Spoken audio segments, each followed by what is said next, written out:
आपल्यासोबत अंतराळ अभ्यासक लीना बोकील मॅडम आहेत. अक्झिम 4 हे झेपावलं आहे आणि सगळ्या भारतीयांसाठी हा अभिमानाचा क्षण आहे.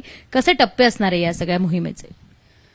आता प्रक्षेपण झाल्यानंतर फर्स्ट स्टेज, सेकंड स्टेज आणि मग ते रॉकेटचे कॉम्पोनंट्स पाण्यात पडतात आणि इंधन प्रोव्हाइड करणं हेच मोठं काम असतं आणि पृथ्वीच्या गुरुत्वाकर्षणापासून तो सुटल्यानंतर एस्केप म्हणतात तसा तो झाल्यानंतर मग एका स्टेजला सेपरेशन होतं. म्हणजे हे स्पेसएक्सचंच फॅल्कॉन 9 रॉकेट आहे. तर प्रक्षेपण झाल्यानंतर तो वरचा पार्ट जो आहे कॅप्सूल म्हणजे जो ड्रॅगन स्पेसक्राफ्ट आहे त्यामध्ये हे अंतराळवीर 4 जण बसलेले आहेत.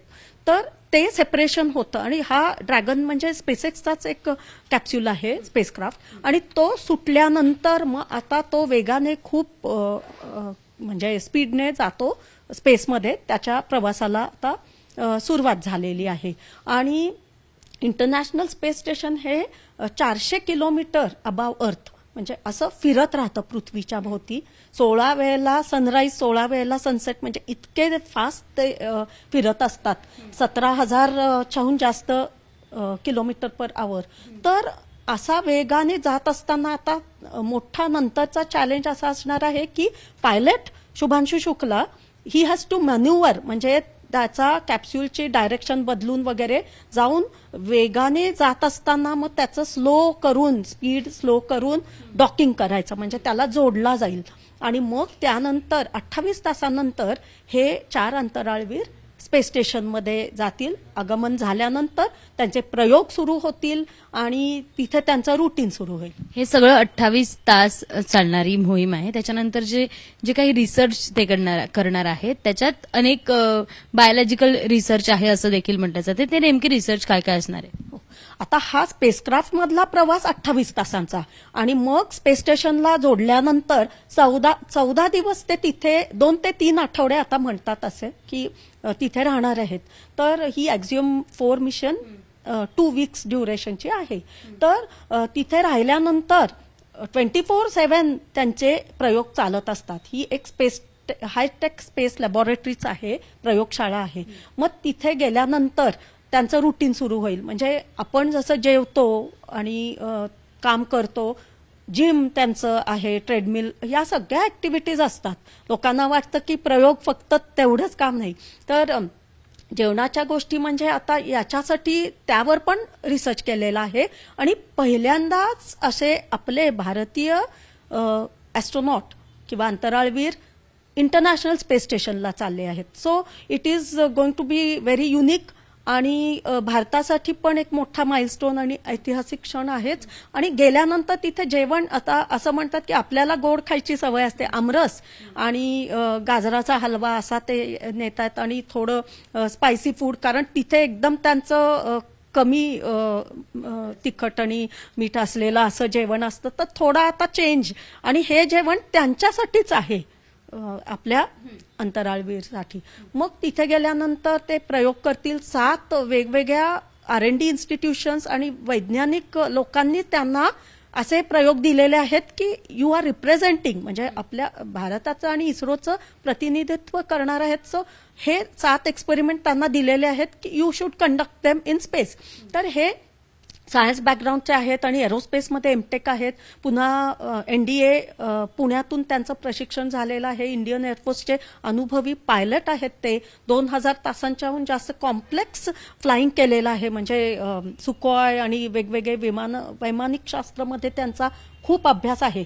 आणि हे जे प्रयोग आहेत हे प्युअर सायन्स म्हणजे विज्ञान, बायोलॉजिकल, लाईफ सायन्स असे आहेत. पण तरी देखील ते करणार आहेत तिथे जाऊन. ही ट्रेन फॉर ऑल दिस. म्हणजे स्पेस स्टेशनमध्ये गेल्यानंतर तिथे तरंगत राहतात आणि ती ट्रेनिंग वेगळी, ॲस्ट्रोनॉट ट्रेनिंग, आणि प्रयोग करण्याची एक थोडी तो पण अभ्यास, असा स्वतःचे सगळे प्रयोग आणि ही इज रिप्रेझेंटिंग इंडिया. तर हे सगळे तिथे प्रयोग करणार आहेत. तर आपल्या शरीरावर काय परिणाम होतो गुरुत्वाकर्षण म्हणजे मायक्रोग्रॅव्हिटीचा किंवा झिरो ग्रॅव्हिटीचा, आणि नंतर येणाऱ्या काळात आपलं गगनयान मिशन जाणार आहे 3 ते 4 वर्षानंतर. तर भारताचं आपलं स्वतःचं संपूर्ण स्वदेशी बनावटीचं हे स्पेस स्टेशन आहे, अंतरिक्ष स्थानक. तर त्यासाठी ऑलरेडी 4 अंतराळवीर म्हणजे व्योमनॉट यांचं सिलेक्शन झालेलं आहे. त्यापैकी शुभांशु शुक्लांना इथे सिलेक्ट केलं आणि उचललं आणि निवड करून या एक्झिओम मिशनसाठी त्यांना पाठवलेलं आहे.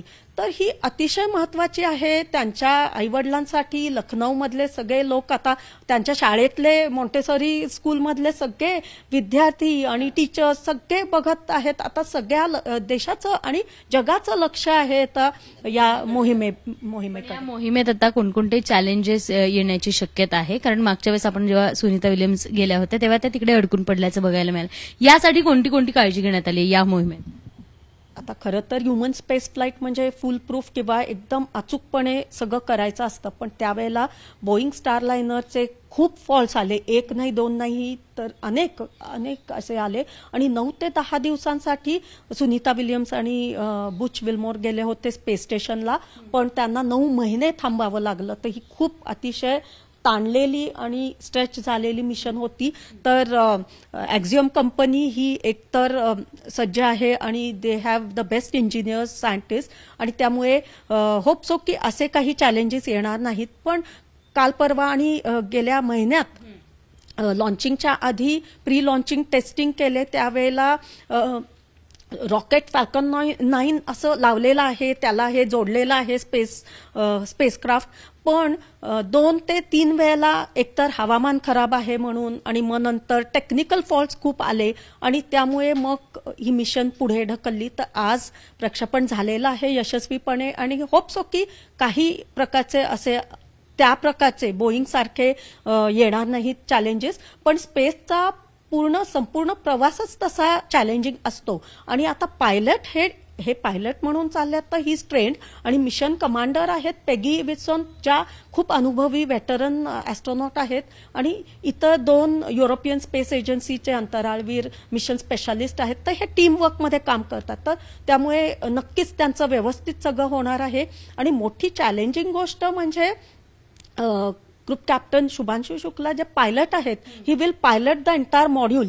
त्यामुळे त्यांच्या हातात हे सगळं असणार आहे की सूत्र आणि नंतर पोहोचणं आणि मग डॉकिंग करून आतमध्ये जाणं आणि 28 तासांनंतर पोहोचल्यानंतर येताना पण अनडॉकिंग करून पाण्यात म्हणजे स्प्लॅशडाऊन होतो. या सगळ्या गोष्टी खरं तर every day every moment is a challenge. पण हे सगळे ॲस्ट्रॉनॉट जे असतात अंतराळवीर हे खरे रिअल लाईफ हिरोज असतात. त्यांचे रिफ्लेक्सेस सुद्धा स्ट्रॉंग असतात. Physically, mentally they are very fit आणि सायकोलॉजिकली. त्यामुळे ते सज्ज आहेत आणि कोणत्याही ह्युमन एरर्स तरी नक्कीच होणार नाहीत. अर्थातच ही मोहीम यशस्वी झाली आहे. 28 तासात हे सगळे अंतराळ स्टेशनला जाऊन पोहोचतील आणि त्यानंतर यांची जी महत्वाची रिसर्चची जी मोहीम आहे ते सुरू होईल. मात्र यात कोणतीही जीवित हानी होणार नाही यासाठीची प्रत्येक काळजी या सगळ्या इंजिनियर्सनी किंवा त्या टीमने घेतल्याचं दिसून येत आहे. कॅमेरामन विजय राऊतसह शिवानी पांढरे, एबीपी माझा, पुणे. एबीपी माझा, उघडा डोळे बघा नीट.